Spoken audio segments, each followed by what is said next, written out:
Alors, comment reconnaître l'appel de Dieu? Tout d'abord, lorsque Dieu appelle un homme, Dieu prend le temps d'investir celui-ci. Dieu prend le temps de déposer en la personne tout le potentiel qu'il lui faut afin d'accomplir pleinement sa mission. Pourquoi je dis pleinement? Parce que la volonté de Dieu n'est pas que tu fasses en partie ce qu'il attend de toi, mais que tu accomplisses pleinement ta mission, que tu fasses exactement ce pourquoi il t'a investi. Et l'investissement de Dieu, rappelez-vous, on ne prend toujours pas conscience aussitôt de l'investissement de Dieu en nous. Nous voyons cette illustration dans Juge chapitre 6. La Bible nous dit à partir du verset 11.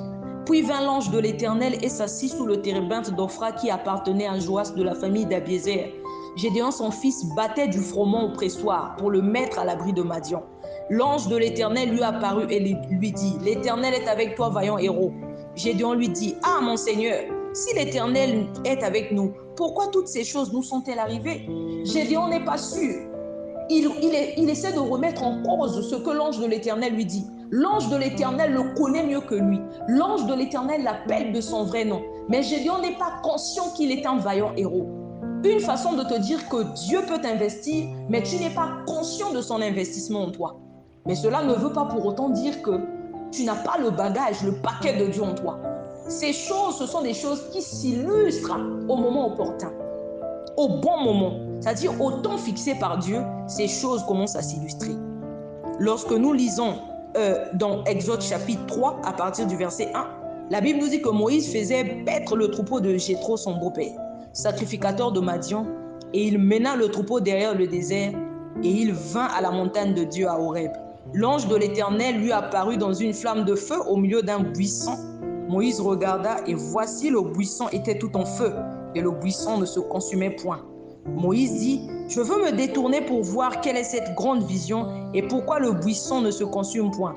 L'Éternel vit qu'il se détournait pour voir et Dieu l'appela du milieu du buisson et dit, Moïse, Moïse. Et il répondit, me voici. Dieu dit, n'approche pas d'ici, ôte tes souliers de tes pieds, car le lieu sur lequel tu te tiens est une terre sainte. Et il ajouta, je suis le Dieu de ton père, le Dieu d'Abraham, le Dieu d'Isaac et le Dieu de Jacob. Moïse se cacha le visage car il craignait de regarder Dieu. L'Éternel dit, j'ai vu la souffrance de mon peuple qui est en Égypte et j'ai entendu les cris que font pousser ses oppresseurs, car je connais ses douleurs. Bien-aimé, j'ai envie de te dire, est-ce que depuis tout ce temps, Dieu n'avait pas vu la souffrance des enfants d'Israël? Est-ce que depuis tout ce temps, Moïse, Dieu ne pouvait pas lui demander de délivrer ce peuple? C'est une façon de te dire que, bien-aimé, ce que Dieu dépose en toi s'illustre dans le temps de Dieu. C'est-à-dire, quand tu arrives au moment opportun, c'est là où ces choses-là commencent à s'illustrer en toi. Moïse, c'est quelqu'un qui était là depuis tout ce temps. Les enfants d'Israël ont commencé à souffrir il y a longtemps.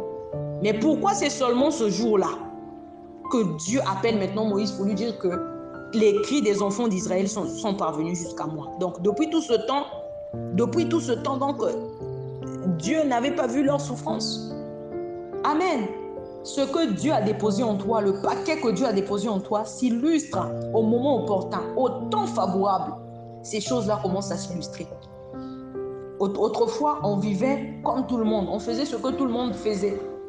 Mais au temps marqué par Dieu, bien aimé, ce que Dieu avait déposé en nous a commencé à s'illustrer.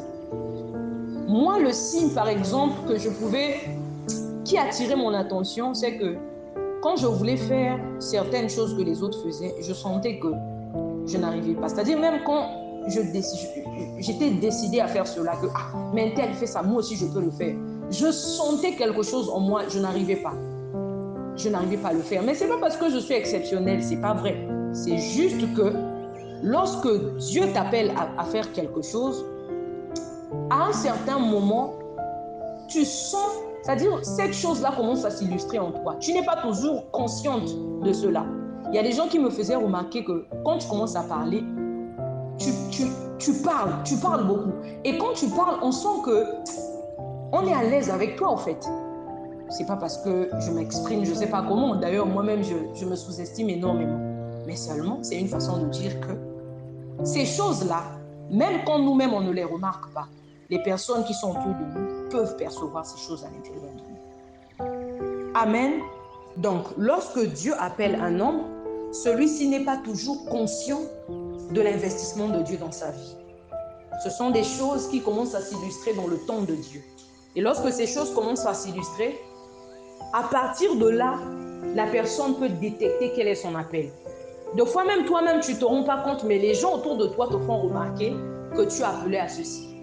Et Dieu, pour confirmer, envoie des ainsi dit l'Éternel. Dieu ne nous appelle pas tous de la même manière. Dans le cas de Moïse, Dieu l'a apparu dans un buisson ardent et Dieu l'a clairement dit, va vers Pharaon. Donc Dieu l'a révélé clairement sa mission. Ce pourquoi Dieu l'avait investi. Parce que Moïse était investi. Quand Dieu lui dit, jette ton bâton, et tu jettes ton bâton, qu'est-ce que tu en mets? Jette ton bâton, le bâton se transforme en serpent. Moïse est étonné, il fuit devant le serpent. Donc il n'était pas conscient de l'investissement de Dieu dans sa vie. Dans le cas de Gédéon, Dieu lui dit, l'ange de l'Éternel apparut, et l'ange lui dit, va avec cette force que tu as. Gédéon n'est pas conscient qu'il est vaillant héros. Amen. Il n'est pas conscient de cela, qu'il a déjà été investi. Donc c'est pas après que Dieu t'investit, non. Ce sont des choses qui sont déjà à l'intérieur de toi, qui après commencent par s'illustrer. Amen. Dieu ne nous appelle pas tous de la même manière. Si tu attends que Dieu t'apparaisse comme Moïse dans un buisson ardent, tu vas perdre du temps. Et des fois, tu mourras sans pour autant faire ce pourquoi Dieu t'investit. Ça, c'est du gâchis. Dieu n'est pas un Dieu de désordre. Dieu ne peut pas, il n'est pas un Dieu de gâchis. Rappelez-vous, dans le livre de Genèse, on dit que Dieu n'avait pas fait tomber la pluie sur la terre parce qu'il n'y avait pas d'homme pour cultiver le sol. Waouh! Donc Dieu te révèle clairement, ce n'est pas un Dieu de gâchis, un Dieu de gaspillage. Il ne t'a pas investi pour que tu ailles dans les boîtes de nuit avec cet investissement, danser, faire tout ce que tu veux. Il ne t'a pas investi pour que tu ailles à l'hôtel avec les femmes d'autrui ou bien les maris d'autrui. Dieu ne t'a pas investi pour que tu vives seulement ta vie comme tout le monde, pour que tu fasses ce que tout le monde fait. Quand Dieu t'investit, en réalité, il t'a consacré, il t'a mis à l'écart. Lorsque nous lisons dans Jérémie chapitre 1, à partir du verset 5, « Avant que je t'eusse formé dans le ventre de ta mère, je te connaissais. Et avant que tu fusses sorti de son sein, je t'avais consacré. Je t'avais établi prophète des nations. » Lorsque Dieu t'investit, en réalité, il t'a consacré, il t'a mis à part. Tu ne peux plus être dans la foule. Tu n'es plus dans la foule. Tu ne peux plus faire ce que tout le monde fait. Visiblement, tu n'es pas à l'écart, tu es peut-être dans la foule, mais tu n'es pas dans la foule, c'est-à-dire ce que tu fais, tu ne peux plus faire ce que la foule fait, parce que toi, en réalité, Dieu t'a mis à l'écart. Amen. L'investissement de Dieu en toi, en réalité, c'est quand Dieu t'a choisi, Dieu a investi en toi, il a déposé des choses en toi, c'est pour que tu fasses ce qu'il attend de toi. Donc, en réalité, il t'a consacré, il t'a mis à part, il t'a appelé à faire quelque chose. Donc tu ne peux plus, tu n'es plus dans la foule. Amen. Donc Dieu ne nous appelle pas tous de la même manière. Et c'est là où les gens se trompent. Tu attends que Dieu se révèle à toi de la même façon qu'il s'est révélé à X ou à Y. Deux fois tu ignores, il y a des gens, deux fois Dieu s'est révélé à toi. Mais en fait, tu ne t'es pas rendu compte. Parce que toi, dans ta tête, tu penses que Dieu, pour se révéler à toi, tu dois avoir un buisson ardent. Toi, dans ta tête, c'est le scénario de Exode chapitre 3. Amen. Et tu attends longtemps. Des fois, tu commences à envier ton frère. Tu commences à envier ta soeur. Dieu ne se révèle pas à nous tous de la même manière. Un Dieu de diversité. Amen. Un Dieu de compensation. À celui-ci, il donne tel don, à l'autre, il donne tel don. Mais nous, des fois, on se trompe. Tu commences à envier le don de l'autre. Ah, lui, il est bien, hein? Et l'apôtre Paul te dit, mais si l'œil voulait prendre la place du pied, si on veut tous devenir des pieds, donc il n'y aura pas des yeux, il n'y aura pas des mains. Amen. Il n'y aura pas des mains. Comprendre cela, je pense que ça va beaucoup nous aider. Ce sont des choses qui vont nous aider. On comprendra le rôle ou encore la place de l'autre. On comprendra qu'il n'y a pas que nous. L'autre également a sa place au sein de l'Église. Amen. Parce que Dieu ne nous appelle pas tous à faire la même chose. Si on fait tous la même chose, finalement, il n'y aura pas autre chose. Amen. Dieu ne nous appelle pas tous. Et j'étais en train de dire à quelqu'un que Dieu nous investit en fonction de ce que nous sommes appelés à faire. Dieu ne t'investit pas en fonction de ce que l'autre a appelé à faire. Non. Il t'investit proportionnellement en fonction de ce qu'il t'appelle à faire. En fonction de ta mission. Tu es appelé à gagner les âmes. Dieu va par exemple te donner l'éloquence. Il va par exemple te donner, je ne sais pas, quand tu parles, les gens aiment t'écouter. Ça ne vient pas de toi. Quelqu'un d'autre va t'envier, à moi aussi j'aimerais comme lui. Non, toi Dieu t'a donné l'éloquence parce qu'il t'appelle à convaincre les gens. La Bible nous parle dans le livre de Romains que, dans le livre des Actes des Apôtres, que Paul, pendant qu'il parlait avec la foule, il essayait de leur dissuader, il essayait de leur convaincre par la loi, il essayait de leur convaincre. Amen. Donc Dieu te donne l'art de convaincre parce qu'il t'appelle par exemple à une mission, il t'appelait à quelque chose. Donc il te donne l'éloquence, il t'appelle à gagner les âmes, il te donne l'éloquence. Et l'autre va se dire, moi aussi j'aimerais parler comme lui.